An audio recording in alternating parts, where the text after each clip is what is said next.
Dans le Nord, le nom de Bostel, c'est synonyme de Paris-Dakar. Pour Stéphane, c'est la 10e participation en l'espace de 11 ans. Pour Bernard, la 8e. Les frères Bostels connaissent donc bien l'Afrique. Gérants de société à Neuville-en-Ferrin, spécialistes du tout-terrain, ils partent chacun avec une voiture, 2 proto-Toyota identiques, sur lesquels ils ont monté des moteurs Chevrolet de 315 chevaux. C'est sur une de ces voitures qu'ils avaient participé à l'édition 88, mais ils avaient dû abandonner dès la première étape algérienne, transmission cassée. Depuis, ils attendent leur revanche.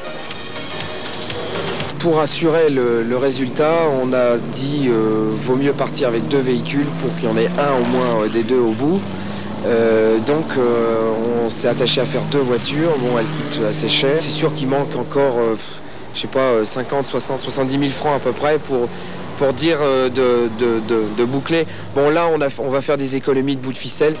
Pour le team Bostels, 89, c'est l'année ou jamais pour faire un bon résultat, car leur dernière performance remonte maintenant à 4 ans. En 85, Stéphane avait gagné une étape. Depuis, plus rien. Avec moins d'expérience et d'ambition, voici l'équipe PAC Nord Aventure, une petite équipe du Pas-de-Calais qui engage 2 UMM équipés de moteurs V6 PRV de 190 chevaux. Au volant, Jean-Luc Dezellus de Bruay-la-Bussière et Christian Deloffre d'Arras. C'est peu courant, ils ont choisi des véhicules français avec des moteurs français.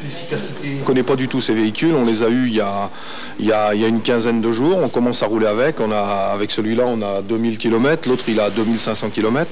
En fait, on va finir le rodage en descendant en France. Et puis on le terminera vraiment là-bas dans les premières spéciales. Vraiment on s'en va dans l'aventure, on ne connaît pas du tout ces autos. Maintenant, est-ce qu'on va rivaliser avec les Japonais? On verra sur place. Christian Deloffre a déjà fait 4 Paris-Dakar. Quant à Jean-Luc Dezellus, c'est sa première participation. Leur objectif commun, rallier l'arrivée à Dakar. C'est ce qu'avait fait Gérard Gouvier l'année dernière. Il avait fini 105e mais hors délai. Cette fois-ci, le Béthunois espère faire beaucoup mieux. Pour cela, il a racheté en début de saison le véhicule de Jean-Pierre Morvan, un proto Toyota de 185 chevaux avec une caisse en Kevlar. Un privé, son objectif, c'est d'abord arriver à Dakar, c'est sûr, arriver classé à Dakar. Bon, c'est évident que nous avons un bon véhicule et on serait vraiment très très content d'être dans les 50 premiers et si possible de faire une place dans notre catégorie qui sera la catégorie proto-diesel. Aux côtés de Gérard Gouvier, on aurait dû retrouver Jean-Luc Bécard, mais vu la proximité des élections, le sénateur maire d'Auchel a préféré son fauteuil de maire au siège de copilote. C'est donc le Lillois Dominique Florin, le mécano de l'équipe, qui le remplace.